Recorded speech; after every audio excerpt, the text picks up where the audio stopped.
Eita. Capricórnio. Boa noite. Bem-vindos. Bem-vindos. Mais um live da Preta Terra começando agora. Que bom ter todos vocês aqui. Esse é um dos lives mais especiais pra gente, que é da criação das comunidades agroflorestais, sabe? Trazer a lógica da agrofloresta para as cidades. Então, chamem o pessoal, pra quem não lembrou, pra gente poder começar. Os lives, o tempo é curto. Então, boa noite, tudo bem, Paulo? Entra aí todo mundo. Vamos, chama mais gente, pessoal, dá coraçõezinhos aí para começar a entrar no feed do algoritmo do Insta e chamar um monte de gente para assistir o live. Falar coisas bem legais. Esse tema do live de hoje é uma coisa que todo mundo tem perguntado bastante, a gente vê bastante nas perguntas dos outros lives e até nas respostas que a gente tem colocado aí nos stories. Todo mundo fala, e eu que não tenho um espaço em casa, eu que moro num apartamento, eu que não tenho um sítio, uma fazenda, uma chácara, como que eu posso fazer alguma coisa que tenha a ver com agrofloresta? Será que isso se aplica a mim? Faz algum sentido? E aí a gente pensou em discutir um pouco como essa lógica se aplica ao ambiente urbano ou aos pequenos espaços. Enfim, se você mora na cidade, esse live é para você. Então hoje, pessoal, a gente vai falar criando comunidades agroflorestais, né? A lógica da agrofloresta para implementar sistemas produtivos resilientes, distribuídos e inclusivos nas cidades, no meio urbano. É isso que a gente vai trazer para vocês hoje. Vamos lá, vamos começar, mas vamos fazer disso uma grande conversa hoje, tá bom? Então, sim, seria super legal que todo mundo fizesse perguntas. Podem perguntar, mandem aí as suas dúvidas, o que vocês estão pensando, ou só compartilhem uma ideia, uma experiência, porque a ideia é essa, a gente compartilhar conhecimentos e experiência. Eu vou pôr o óculos para ver as perguntas e as pessoas assinando. Olá, olha quanta gente. Então, perfeito. Mandem perguntas mesmo, tá? Enquanto a gente for conversando aqui, a gente vai abordar algumas pautas, mas vão perguntando no meio. A ideia é essa, fazer uma conversa. Isso. A gente é isso. Então, e a gente colocou o título mais ou menos do seguinte: a lógica da agrofloresta para implementar sistemas produtivos resilientes, distribuídos e inclusivos nas cidades. Então, é um título meio longo, né? Mas acho que diz muita coisa, é tudo isso mesmo que a gente quer falar. A lógica da agrofloresta está presente em tudo. Quando a gente pensa na inteligência... A Cláudia Zara. Oi, Cláudia. Quando a gente pensa na inteligência da floresta, na inteligência intrínseca da natureza, a gente entende isso, hackeando essa lógica, utilizando a nosso favor, a favor da humanidade para a produção de alimentos no que são sistemas agroflorestais, né? Com a sucessão, com a estratificação, com o uso da biodiversidade em sistemas distribuídos. E agora a gente vai tentar transpor essa lógica para dentro de ambientes urbanos. Então, quer começar a falar um pouquinho, pensando... Primeiro, assim, a lógica, quando a gente fala da lógica agroflorestal, é a lógica da floresta. Como que a gente usa essa lógica da floresta para produzir e como que isso é aplicável para pequenos espaços. Então, existem alguns princípios que são super básicos dentro da agrofloresta, que é o que a gente chama de sucessão e estratificação. Isso nada mais é do que aproveitar, otimizar o espaço e o tempo para produzir. Então a gente tem que pensar, primeira coisa, se a gente tem, como alguém falou assim, 1 metro quadrado, o tamanho dessa mesa que a gente tem aqui. O barranco do prédio, exatamente, o quintal, ou um canteiro, que já está plantando árvores aí no terreno baldio. Um vaso comprido. A gente não vai plantar só alface, a gente tem que diversificar o que a gente vai plantar. Então, ao mesmo tempo que a gente planta uma alface aqui do lado, a gente pode plantar uma cebolinha logo do lado dela. Então tem uma alface e uma cebolinha, uma alface e uma cebolinha, uma alface e uma cebolinha. E uma preenche o espaço da outra. Se a gente planta só alface, elas acabam competindo e a gente não usa o melhor espaço. Isso é o que a gente chama de espaço, né? A gente aproveitar o espaço em relação à estratificação, aos estratos, né? Aos tamanhos e às ocupações de cada planta. Mas também tem a lógica da sucessão, ou seja, os tempos que cada planta vive no seu canteiro, por exemplo. Então, se eu planto um pé de rúcula, um pé de alface do lado e uma abobrinha do lado, por exemplo, quando essa rúcula tá grande, madura e boa para colher, o alface ainda tá médio e a abobrinha tá minúscula, tá jovenzinha. Aí eu colho essa rúcula, o alface vai crescer e vai ocupar o espaço que estava sendo ocupado por essa rúcula. Aí eu vou colher essa alface e a abobrinha vai crescer e vai ocupar esse espaço. Isso é o que a gente chama da lógica da sucessão. E no micro, ela faz toda a diferença. Se aplica muito bem. Depois a gente pode compartilhar até algumas fotos de hortas biodiversas e agroflorestais para vocês verem. Mas isso é o fundamento mais básico. Sucessão e estratificação. E isso é super aplicável em qualquer escala. Até num vasinho desse tamanho, você pode fazer uma micro agrofloresta, uma nano agrofloresta. E todo mundo está falando, fazendo perguntas técnicas sobre sistemas, né? Se tem espécies que podem ocorrer juntas, que é melhor não plantar juntas, que são antagônicas. E a gente pode falar muito mais sobre essa parte técnica das receitas do que fazer. Mas o mais importante de tudo é entender a lógica da agrofloresta. Isso que a Paula acabou de explicar, de usar a sucessão e a estratificação, mesmo no micro, pensando no que a gente chama de nano agrofloresta, é o mais importante. Essa lógica está presente em tudo. Então, o que está presente no macro está presente no micro. Uhum. A gente pode fazer usando as mesmas técnicas, inclusive a da poda, sabe? A gente pode podar algumas coisas que são herbáceas, como pimentas, por exemplo, e ir cobrindo o solo. A gente pode fazer tudo o que a gente faz em uma floresta, em micro escala, em nano escala. E é isso que a gente veio trazer aqui, essa lógica toda do que a gente pode fazer. E daí pensar também toda a lógica de como funciona uma cidade. De onde a gente vai trazer a biomassa, de onde a gente vai trazer a cobertura de solo, né? Esses insumos, eles vêm de onde? Como a gente faz para incluir mais pessoas nesse processo? Como estão divididos? O que são? São bairros, prédios, casas, né? Como a gente montaria coletivos? Então vamos tentar falar um pouco de forma mais ampla o que a agrofloresta traz para nos inspirar, para a gente fazer das cidades um ambiente melhor, um ambiente mais agroflorestal e mais humano. Exato. Então é muito mais amplo, viu, gente? Não é simplesmente falar assim, será que eu posso plantar salsinha com alface? Não é só isso. Isso é uma coisa muito lógica. Conforme você for aprendendo, for cultivando, for vendo as plantas crescer, vocês começam a entender o ciclo de cada uma, o espaço que cada uma ocupa. Isso tudo vai vir naturalmente, isso vai ser muito mais claro. A gente vai aprendendo conforme a gente vai fazendo. A gente veio aqui discutir muito mais da lógica, né? E de uma maneira também muito mais ampla do que trazer uma receita de bolo. Outra coisa muito interessante de fazer agrofloresta em pequena escala, só falando ainda um pouquinho meio técnico. Fica à vontade no técnico. É que ela é mais intensiva, né? E mais intensa e mais rápida, mais exato. Veloz. Então, por exemplo, quando a gente faz um planejamento para uma agrofloresta de uma escala muito grande, numa fazenda, num sítio, numa área maior, a gente faz um planejamento aí para 20, 30, 40, até 100 anos, né? Que é o ciclo dessa agrofloresta. Quando a gente pensa em peroba, por exemplo, no final do ciclo, madeira de altíssimo valor agregado, madeira tropical de ciclo longo, a gente pode desenhar uma floresta que uma agrofloresta para 100 anos, literalmente para 90 anos de tempo, onde vai ser a última colheita. E a pessoa pode comercializar essa terra nesse meio tempo, depois de 30 anos, com a madeira com 30 anos de idade. Então é uma questão de lógica econômica também dentro da agrofloresta. Mas agora, numa pequena escala, a gente pensa nesse ciclo um pouquinho mais curto.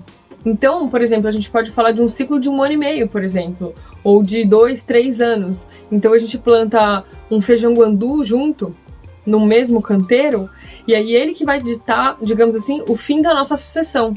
Então a gente já colheu rúcula, alface, abobrinha, a gente colhe tomate, pimenta, tudo no mesmo canteiro, e aí depois o feijão guandu, que ele é, digamos assim, semi-perene, que ele vive aí 2 até 3 anos, ele que vai ditar o fim da nossa sucessão. Inclusive, junto com o feijão guandu, a gente pode plantar, por exemplo, um mamão.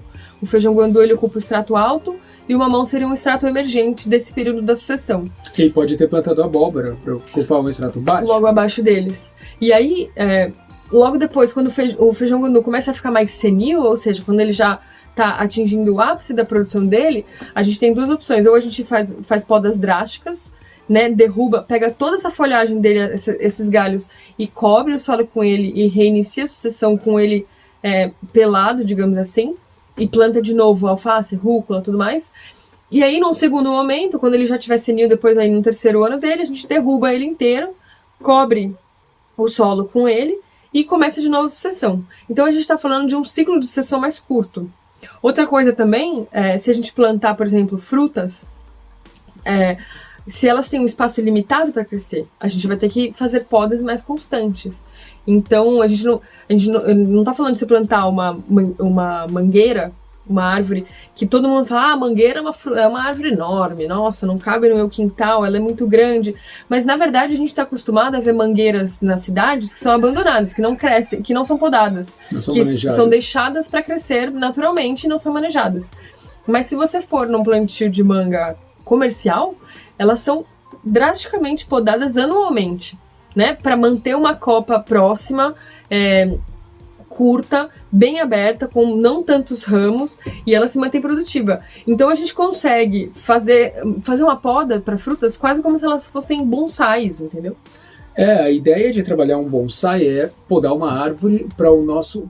E eu acho que, mantendo essa lógica técnica, se vocês tiverem mais perguntas, é muito legal isso que o André falou ali de Bauru, que tem muita biomassa subutilizada da poda urbana, isso é uma coisa que a gente vai chegar lá para falar, sabe? A gente pode falar dos insumos. Eu acho que, bom, vamos falar um pouco dos insumos, mas queria puxar uma coisa da modularidade, da replicabilidade. A Preta Terra criou o conceito, existe, né? Ele sempre existiu, a palavra modular, replicada, ela existe, mas a gente trouxe isso para dentro da agrofloresta.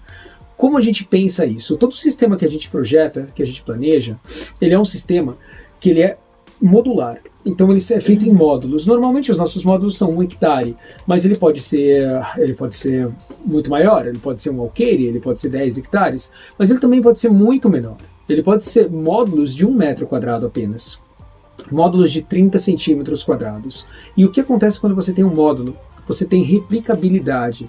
A replicabilidade significa que se você planejou 1 metro quadrado, para você fazer o segundo metro quadrado, é só você transpor o mesmo quadrado para o próximo módulo. Uhum. E como que você pode fazer isso dentro de um apartamento? Dentro de um terreno, não de um terreno na verdade, mas de um teto, por exemplo, que é de cimento. Uhum. Você pode usar potes e vasos. E você pode plantar nos vasos um vaso. Imagine que sejam, vamos pensar no mais modular possível. Vamos fazer uma lógica de Tetris agora, uma lógica de Lego. Vamos pensar em várias caixinhas, todas pequenas caixinhas de, não sei, 10 centímetros por 10 centímetros, como uma lata de cerveja, por exemplo. Você pode plantar um alface ou 2 em cada uma delas. Imagine um alface, várias cebolinhas e um alho em algumas. Quando você plantou todas essas, você pode ter uma plantada com feijão, uma com milho, uma com alguma outra espécie que seja um pouquinho mais alta. Você pode plantar essas várias espécies em diferentes números e depois começar a trabalhar com elas e montar sua própria agrofloresta, mesmo que seja só de forma teórica. Mas na verdade isso funciona. Sacos também. Sacos são perfeitos. Sacos de feltro, eles podem ter sacos de 1 metro cúbico. Você pode ter bananeiras inteiras produzindo caixas de banana. Em um teto de prédio, você pode transpor e ter, por exemplo, 9 sacos, 3, 3, 3, e a cada ponta deles, né, em cada quina desse quadrado, de 9 por 9, você pode ter uma de bananeira. Uhum. Então você pode ter 4 bananeiras sombreando 9 quadrados com outras espécies agrícolas ocorrendo dentro deles, com uma espécie central sendo a espécie de mais sombra, tendo, por exemplo, um gengibre, um açafrão, até mesmo uma taioba, se você tiver mais umidade nessa caixa central. Nos sacos laterais, outras espécies, você pode ter bem no meio uma moringa, se você não quiser mais sombreada, mas também produzir sombra, e as bananeiras nas 4 pontas, e por aí vai. A gente pode começar a brincar com essa lógica a partir dos sacos. Eu citei uma latinha, ou algo de um quadradinho de 10 por 10, para ficar bem lógico de quão micro pode ser a sua agrofloresta. Mas com sacos de feltro seria alucinante. Você pode... E você movimenta eles, as árvores vão crescendo e você afasta eles. Depois você desbasta, faz plot, você aproxima eles. Então é mais fácil de brincar com esses módulos, né? A gente poderia ter rodinhas para eles. Uhum. Então a gente pode montar sacos, ou cachepô, ou caixas, usar o resto de caixas de feira, por exemplo, e montar novos caixotes mais altos, fazendo um segundo andar, um terceiro andar nele, montando uma lateral um pouco mais alta, preparar eles com terra, preparar com brita no fundo, fazer um sistema de drenagem e pôr rodinha nessas caixinhas. Uhum. E usar eles de forma modular e sentir como sua agrofloresta funciona. Então quando você achar, nossa, plantei uma árvore que cresceu demais para cá, você pode simplesmente mudar ela. Você pode trabalhar a lógica da sua janela, passa a ser o seu leste-oeste, é onde mais vem luz. Então você pode trabalhar um corredor de entradas de luz, onde uma árvore sombreia a outra, mas o corredor central da entrelinha fica aberto para a entrada dessa luz. Você pode fazer uma série de coisas pensando modularmente dentro de um teto verde, dentro da sua casa, dentro do seu apartamento. Com vasos, por exemplo. Eu achei muito legal, alguém fez uma pergunta, Natália, perguntou como a questão da poluição das cidades influencia em espaços de plantio muito próximos à movimentação de carros. Na verdade, tem os seus prós e seus contras, na verdade. Existem prós. Existem isso é muitos muito prós. importante. Tem vários Pensa prós. só que curioso. Porque a gente está falando de... As plantas, elas fazem fotossíntese. E o que elas usam na fotossíntese? CO2, gás carbônico. Então, se a gente está num ambiente que tem muito gás carbônico, na verdade, elas têm uma abundância do principal recurso delas. Então, na verdade, para as plantas, para a maioria das plantas, é interessante sim ter um ambiente rico em gás carbônico. Porém, não é só o gás carbônico que os carros trazem, né? Essa fuligem dos carros não é muito legal. Principalmente quando a gente tá falando, eu vou plantar minha alface, e é um lugar que passa um monte de carro, e aí você vê que junta essa fuligenzinha. Então, uma alternativa seria, por exemplo, colocar um sombrite, ou até um plástico, alguma coisa assim, para proteger assim por cima, fazer como uma estrutura. Ou até plantar outras plantas um pouco maiores, tipo árvores ou arbustos maiores, que façam essa proteção física também, porque o que a gente precisa é uma proteção física. Porque as árvores, elas têm essa função também, né, de quebra-vento, digamos assim, ou como uma cerca viva. Então elas barram não só o vento, mas elas barram poluição, barram até o som, né? Então elas também têm essa função importante. Eu queria puxar para aquilo que, acho que foi o André, né? Um rapaz chamado André, que comentou da biomassa que a gente poderia conseguir biomassa a partir da poda urbana triturada. Gente, poda urbana triturada é a maior riqueza que a gente desperdiça. É a maior riqueza. E aí a gente queria puxar isso para discutir e os insumos. Porque outra dificuldade que a gente tem para produzir nas cidades é conseguir insumo. E aí todo mundo fala, pô, então eu vou lá comprar um humus de minhoca e você vai ver, é caríssimo. E aí se você for fazer a conta de quanto custou o seu pé de alface, valia mais a pena ter comprado o pé de alface no hortifruti. Então como que a gente consegue esses insumos na cidade? Tem que ser criativo. No final das contas, os insumos são os resíduos de outros lugares. Então, por exemplo, a gente pode começar a coletar o lixo orgânico da vizinhança, ou do prédio, ou do bairro, né? A gente pode começar a fazer uma compostagem em casa para essas outras pessoas, ou todo mundo pode ter uma composteira caseira. Ou essa questão da biomassa, do triturado da poda urbana, isso tem que ser recuperado, esse material tem que ser recuperado, tem que ser usado, ainda mais que ele é triturado de graça. Né? É riquíssimo isso para cobertura de solo, para reciclagem de nutrientes, para proteção de solo. Outra coisa uma alternativa super legal é você ir numa pizzaria do seu bairro e pedir as cinzas. Cinza são micronutrientes, é perfeito, é muito, muito nutriente.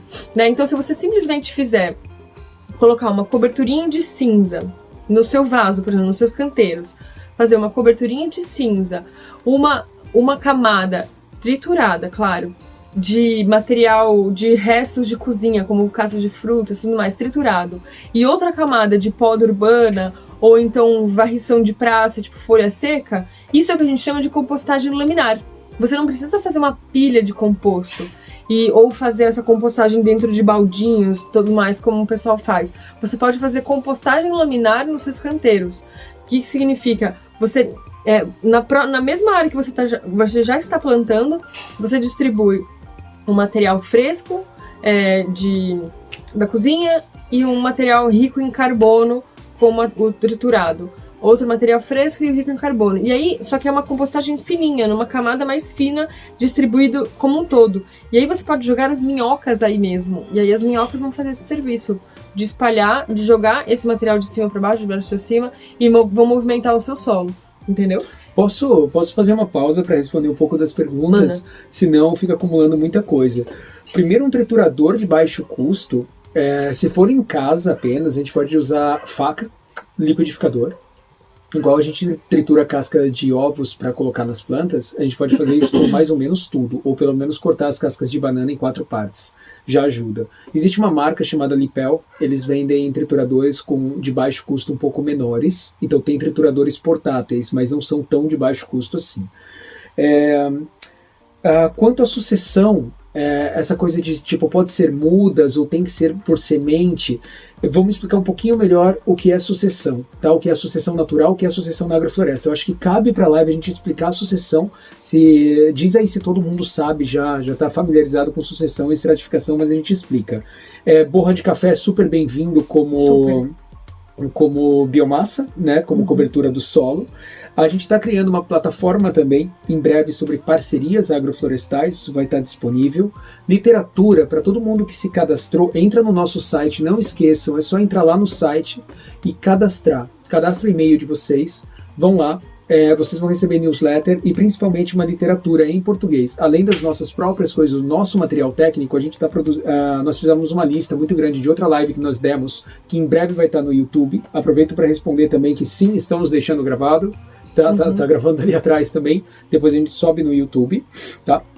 Mudas, a gente continua com uma parceria incrível com o I Give Trees, então a gente tem levado mudas para todo mundo, acho que muita gente que está aqui assistindo recebeu mudas nossas, a última doação que nós fizemos foi de 10 mil mudas, então se cadastre no site também, em breve, passando todo o problema do Covid, né, a gente voltando um pouco mais ao normal e na operativa, a gente vai distribuir mais mudas. Deixa eu só falar uma coisa sobre o triturador. Se vocês entrarem no nosso canal no YouTube, a gente tem lá um vídeo de um casal amigo nosso lá da Bahia, que eles têm um apartamento super incrível, super sustentável, e eles têm um micro triturador, né? Eles têm um trituradorzinho.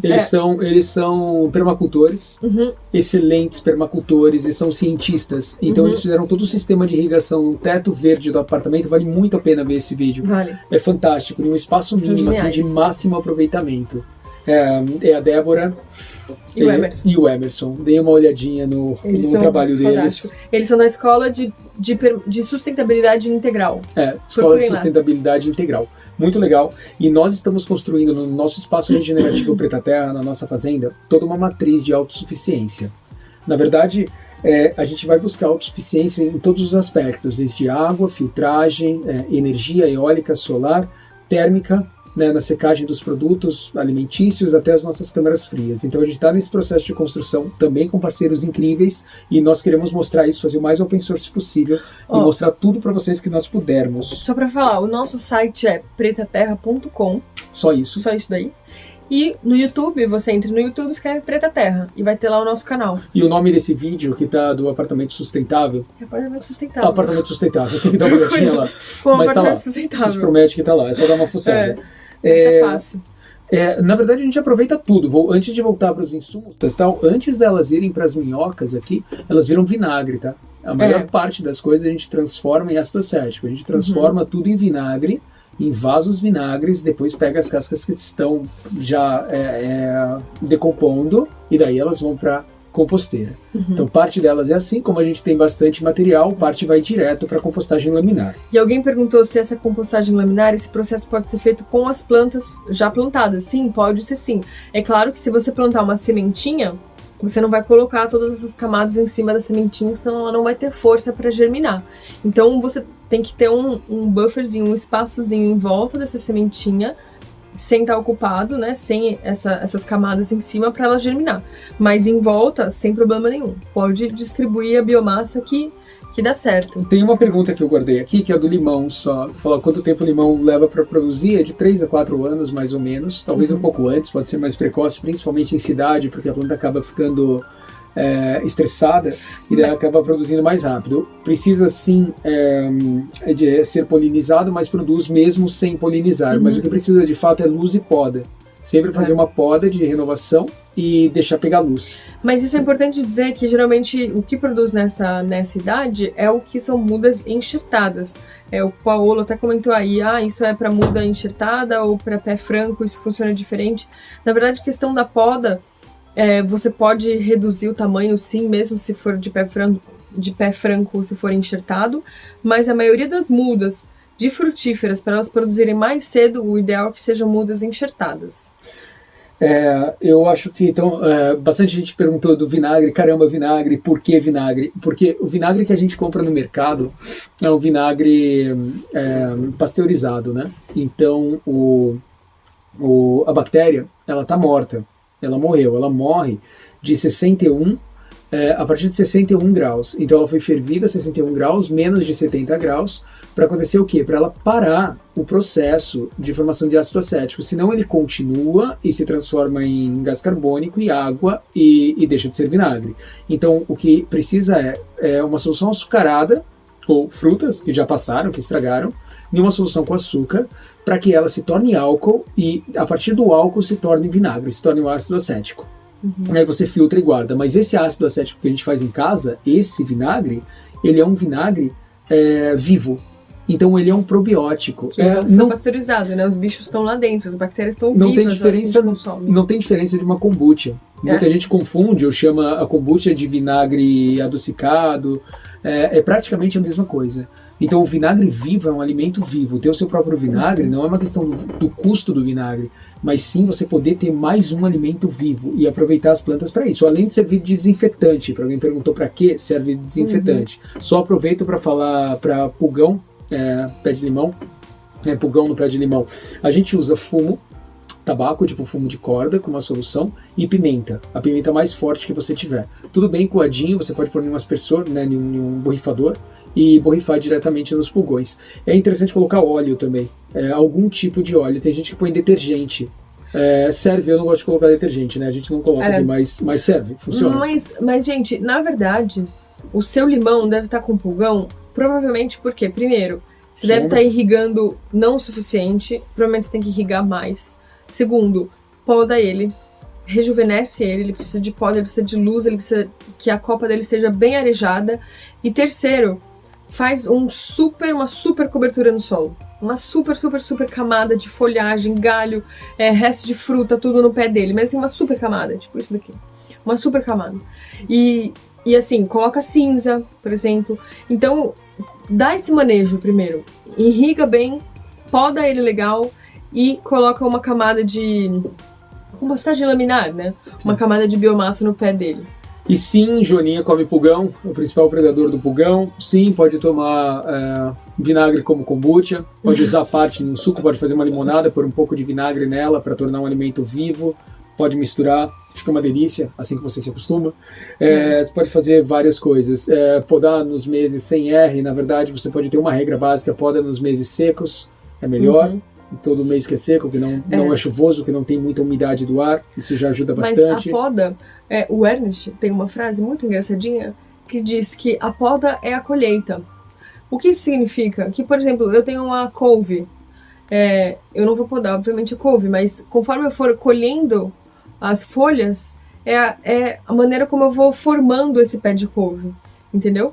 Então, a poda é uma coisa fundamental para todas as plantas, sem exceção. Tem que ser podado, igual cortar cabelo, tem que fazer. Para quem tá falando que o baobá emergiu, né, e gostam de baobá, o Paulo tá aqui presente, depois falem com ele. Especialista em baobá. Ele é da Baobá Florestal, especialista em baobá. Trouxe um baobá lindo aqui de Moçambique pra gente, tá plantado aqui atrás, tá?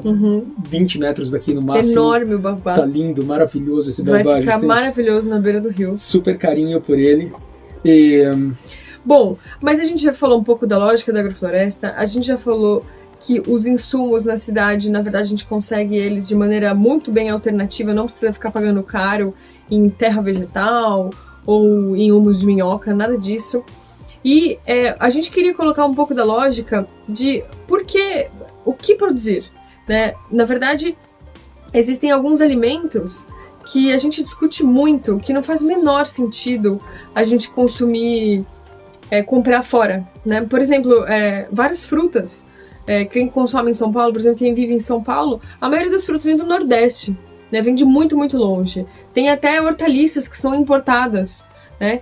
E aí, se você for pensar na energia que você consome nessa fruta, na energia que foi produzida nesse vegetal, nessa verdura, e na energia que foi gasta no transporte dessa verdura, isso é uma coisa ilógica, impensada.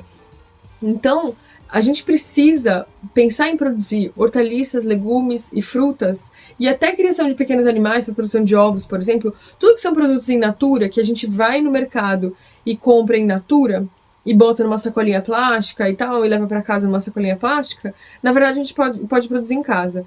Tudo aquilo que a gente fala que não passa pela indústria, que não precisa de nenhum beneficiamento, que só chega na sua casa e você lava e come ele fresco, gente, você pode plantar no seu quintal. Não tem o menor cabimento você comprar um pé de salsinha no mercado, se um vasinho de salsinha deste tamanho é capaz de produzir salsinha para você consumir todos os dias.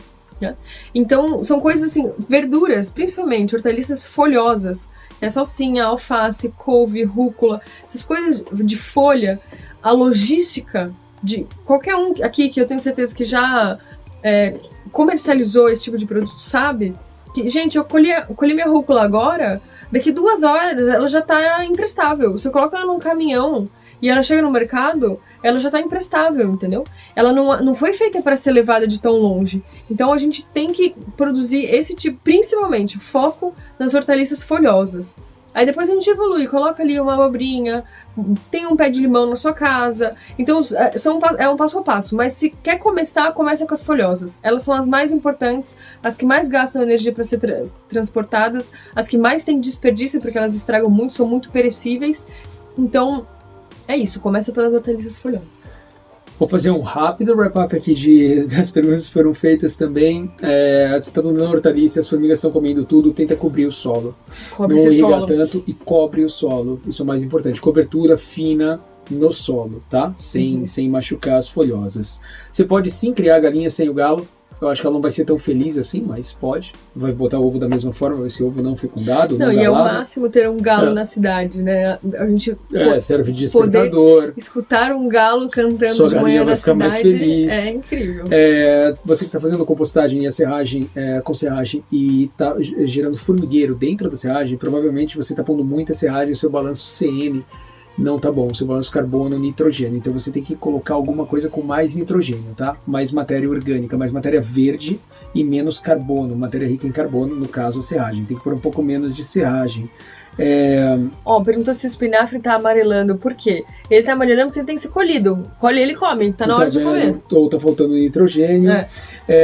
Você estava citando da poda, que a poda é constante, porque sua agrofloresta é um caos, né? Tem de tudo, e você falando de tudo não tem nenhuma lógica. Uma lógica existe, tá? A lógica da natureza. Então, se ela está funcionando, ela tem uma lógica. Quando a gente fala de torná-la ainda mais lógica, é porque, para a poda não ser constante, para a gente poder trabalhar e pensar nos momentos de poda, nos momentos de colheita, no momento de processar o alimento, no momento de venda e tudo isso. Claro que daí a gente está falando de áreas um pouquinho maiores, né? Se a gente está falando micro, no nano do seu apartamento, pode fazer da forma mais caótica possível mesmo e produzir bastante. Cada espacinho é um espaço de inclusão que você pode usar a luz que você tem, disponibilidade de água, buscar solo e produzir sua salsinha, sua cebolinha, seu pé de alface, tá? Você não precisa colocar toda essa energia no sistema. Você não precisa ser um dos agentes do sistema que exige diesel, gasolina, pneu feito de petróleo, asfalto, pedágio,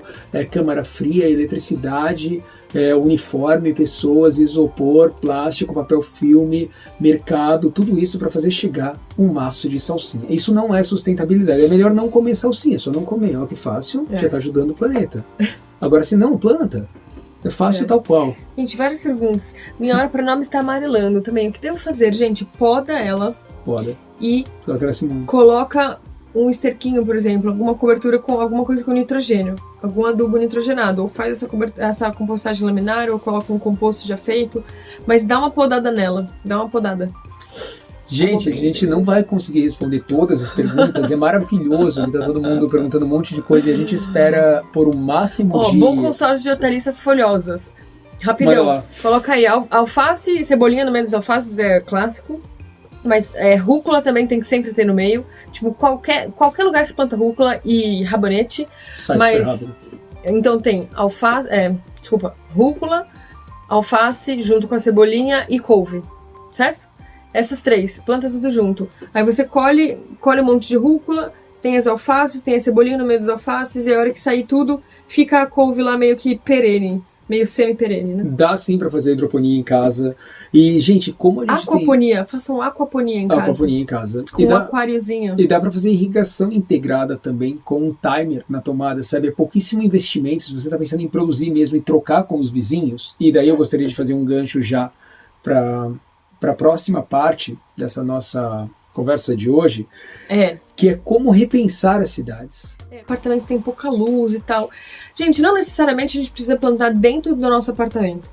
A gente precisa se organizar. Sim, exato. Em coletivos. Isso precisa acontecer. A gente gosta muito da lógica do bolo-bolo, onde nós buscamos, onde aí o ideal seria espaços que são integrados. Espaços que não são, que na verdade você não tem muralhas produzindo alimentos a centenas de quilômetros das cidades, e daí você vive em uma massa urbana de concreto onde ninguém produz alimento, e no caso de uma falha no abastecimento ou de um problema, seja um vírus, uma pandemia, uma greve generalizada, você acaba criando um caos absoluto. Você traz fome, caos e pode gerar uma guerra urbana, porque você não é resiliente em alimentos. Então, para quebrar essa lógica, o que a gente mais pensa é em vocação dos seus diferentes locais. Bairros, pessoas, famílias, casas, prédios que têm uma vocação específica, uma vocação de produção do que você mais acha fácil, que você mais gosta. Tem pessoas que produzem, que preferem, pessoas ou bairros que deveriam pensar em produzir roupas, outros que deveriam produzir só folhosas e alfaces, e outros que deveriam produzir banana, junto com outras, sempre em sistema agroflorestal, mas com uma vocação maior. Por exemplo, em fazer doces. Alguém perguntou antes, é uma coisa que a gente gosta muito de falar, como secar alimentos, como conservar alimentos. Eu acho que a gente vai falar um pouquinho do que nós fazemos aqui, do que a gente pensa que poderia ser feito. Mas daí imaginem pequenos núcleos nas cidades, onde por vocação produzem coisas parecidas. Pode ser dentro da sua própria casa, com a sua própria família. E daí, por afinidade, se juntam e trocam entre bairros. Então, se você cria um coletivo de trocas, você não precisa necessariamente produzir tudo o que você precisa. Você não precisa produzir o seu vinagre, a sua compota, o seu tomate desidratado, a sua salsinha fresca e a sua bolsa. Você não precisa produzir essas 4 coisas, o seu sapato. Mas você poderia trocar a sua excelente compota orgânica adoçada com maçã, produzida em tacho de cobre, onde você aumentou a quantidade de pectina, conseguiu conservar por muito mais tempo e cozinhou os potes. Você pode levar ela para essa feirinha, para essa praça, para esse terreno onde todo mundo se junta uma vez a cada 15 dias, toda semana, e pode vender isso. E mais bonito ainda do que vender seria trocar essas coisas. Seria trocar pelo que você tem mais afinidade. Então isso seria um modo de viver em cidades muito mais lógico, que faria muito mais sentido, que traria muito mais resiliência e muito mais afinidade humana. Porque a forma moderna de produzir acabou trazendo consequências não só econômicas, mas consequências psicológicas. A gente tem problemas como depressão hoje, que partem de uma falta de cooperação e uma falta de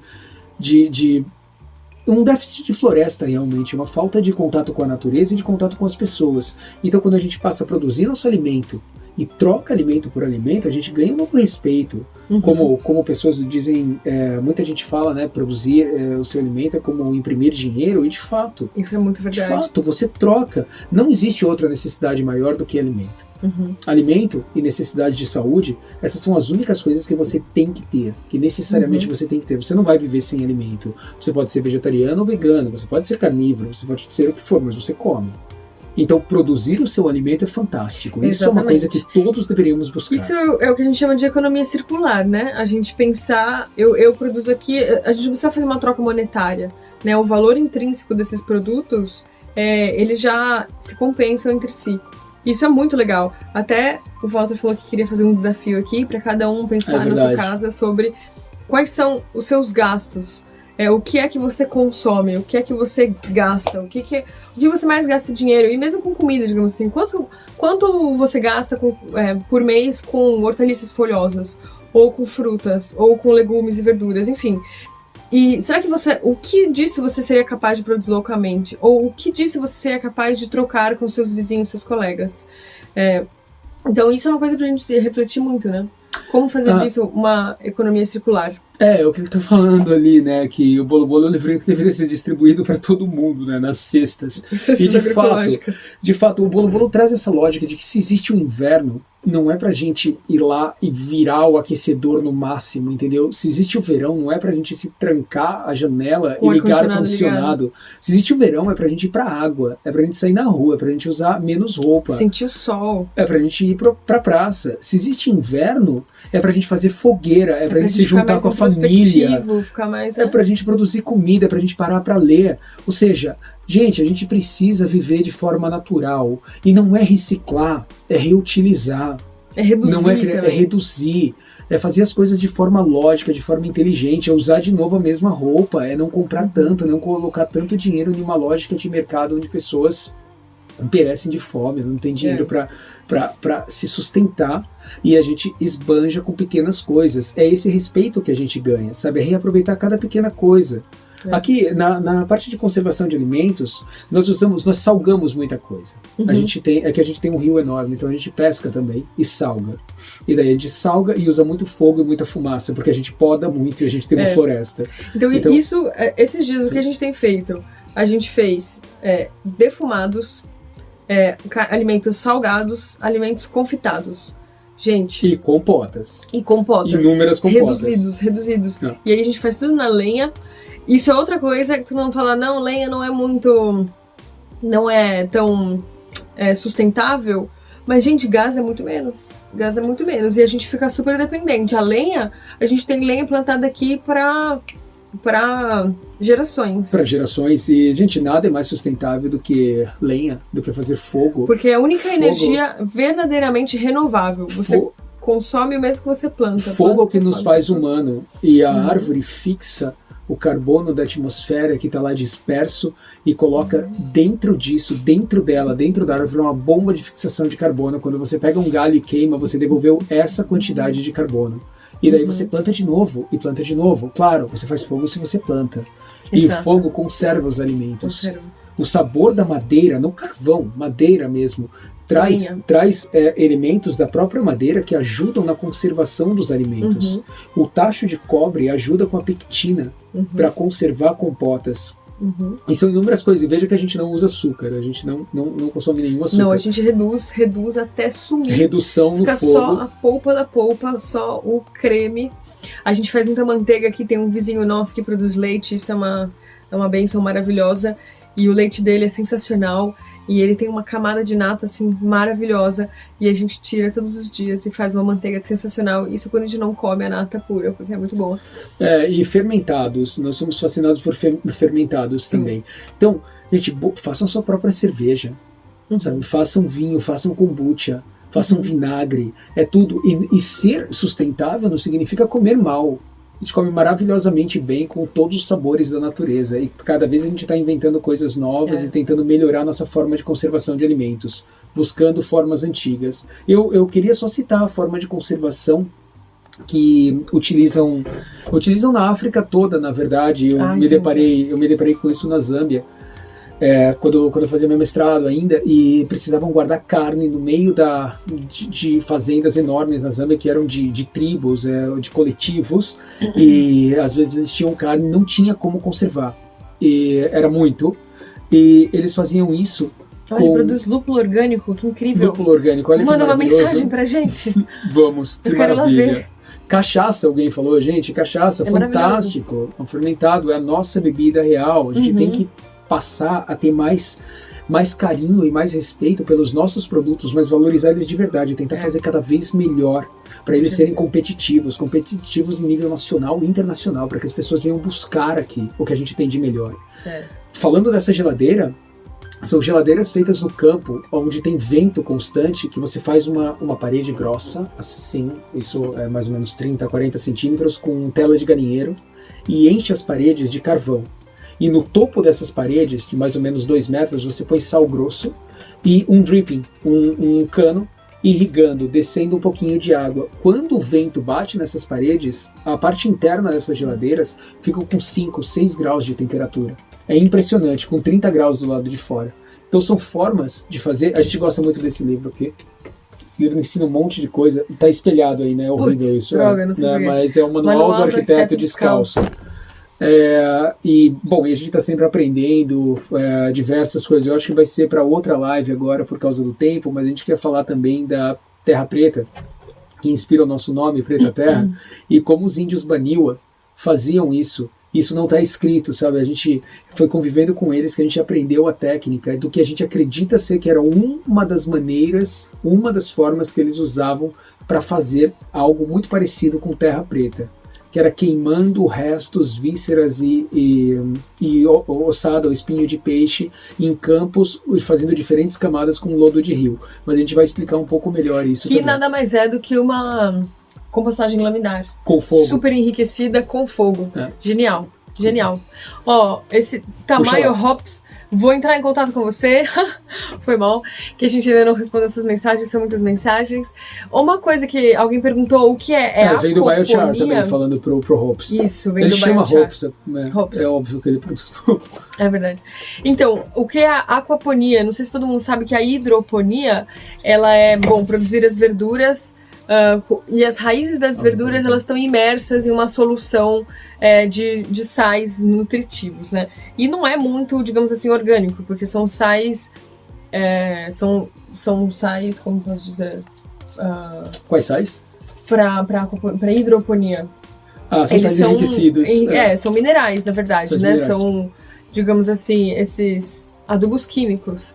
Mas uma opção para fazer a mesma lógica da hidroponia, mas sem usar um insumo tão externo, é você associar isso com criação de peixes. Então você pode ter, por exemplo, um tanque de peixes, ou um laguinho, ou um aquário, e aí a água da onde os peixes vivem, que tem o esterco dos peixes, certo? Ela está enriquecida com nitrogênio e outros nutrientes. E aí, se você fizer essa água circular pelas raízes das plantas, ela vai nutrir essas plantas. Então, isso é o que se chama, basicamente, de aquaponia. Aquaponia. Então, olhem aí na internet, dê uma estudada. É uma alternativa super legal para pequenos espaços também, inclusive para quem gosta de ter aquários em casa. É super possível juntar um aquário, né? De criar hortaliças, produzir hortaliças circulando essa água do aquário. É super legal. E só falando da Terra Preta, novamente, né, que alguém falou animais mortos ou biochar, tá tudo associado. Na verdade, o biochar é a queima, uma queima não completa da madeira que deixa elementos nutritivos para o solo disponíveis para as plantas, enquanto que a terra preta, ninguém sabe, nenhum arqueólogo químico descobriu até hoje qual é a gênese de fato da terra preta, mas a gente sabe que ela é antropogênica, que ela é feita por pessoas, por índios, por povos, né, antigos, há mais de 4.000 anos, e o que a gente acha na mata ainda hoje na Amazônia é a terra preta, claro, mas é muito difícil reproduzir a terra preta. Mas os Baniwas fazem algo parecido, que provavelmente é um resquício dessa sabedoria, com restos de animais, mas queimados, com ossos principalmente, que são queimados no campo, junto com lodo, a uma temperatura que eles são meio que cozidos e não carbonizados, por causa do lodo em cima. Então é todo um processo. E falando da biodinâmica, nós amamos biodinâmica, é fantástico, a gente respeita muito e a gente testa muita biodinâmica na nossa fazenda, nas nossas hortas e nos nossos plantios. Mas nas nossas consultorias, geralmente é um pouco mais direto para ser economicamente viável. Então a gente acaba fazendo algumas consultorias de larga escala que não tem espaço para trabalhos tão refinados como a biodinâmica, mas nós temos um parceiro fantástico, a Lagrama, na pessoa do Diego, do Rafael, no Peru, que é na Selva Alta peruana, em um lugar chamado Pichanaque. Na verdade de Lima, ele fica mais para a selva do que para a costa do Pacífico. E nós trabalhamos lá com gengibre agroflorestal. E a Lagrama, essa empresa, eles produzem, os produtos deles são certificados biodinâmicos. Então tem todo um trabalho de biodinâmica. Nós entramos com a agrofloresta e, na verdade, aprendemos muita biodinâmica com eles. No Rio Grande do Sul também. Sim. É muito interessante o trabalho que é feito com arroz. A produção de arroz biodinâmico no sul. Muito bom. No sul do Brasil. Vale muito Volkmann. a pena. Arroz Volkmann, eles são biodinâmicos. Os Volkmann são precursores no Brasil também, claro, aqui em São Paulo, em Botucatu, na Demétria, vocês vão encontrar muita sabedoria sobre biodinâmica, mas a gente já aprendeu muito com os Volkmanns e na selva peruana, na selva alta. E bom, a questão da viabilidade econômica, tudo isso depende de como que você vai vender, né? Se você tiver um prêmio de preço, digamos assim, na venda do seu produto, você consegue viabilizar o seu sistema, porque de fato fica um pouco mais dispendioso, dá mais trabalho você manter um sistema biodinâmico per se. Só alguém que mandou 2 vezes a mesma pergunta, gente, sim, tem muitas dificuldades para produzir hortaliças e agrofloresta no meio urbano. E alguém perguntou assim, e animais domésticos, animais urbanos, como controlar? Gatos, cães e pombos. Gente, isso é um problema.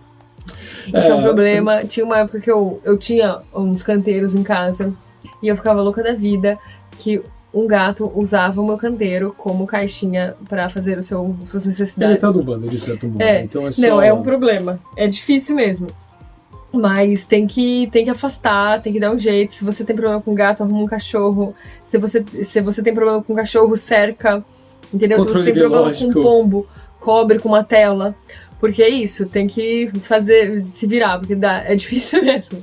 Muito difícil. Mas, gente, a grande mensagem, muita gente perguntou quais são as principais dificuldades de se implantar um SAF ou de fazer restauração usando o SAF. São inúmeras, então tem outras coisas que a gente vai puxar nos próximos lives, em palestras aqui, ao vivo também, a gente espera em algum espaço em São Paulo, ou no YouTube, ou aqui de novo, e vamos conversando e trocando ideias, mas a gente espera puxar toda um live sobre agrofloresta, específico de perguntas e respostas. Esse já está agendado, tá? É só olhar lá, já está na nossa agenda. Isso. E outro sobre comida, especificamente sobre conservação ancestral de alimentos.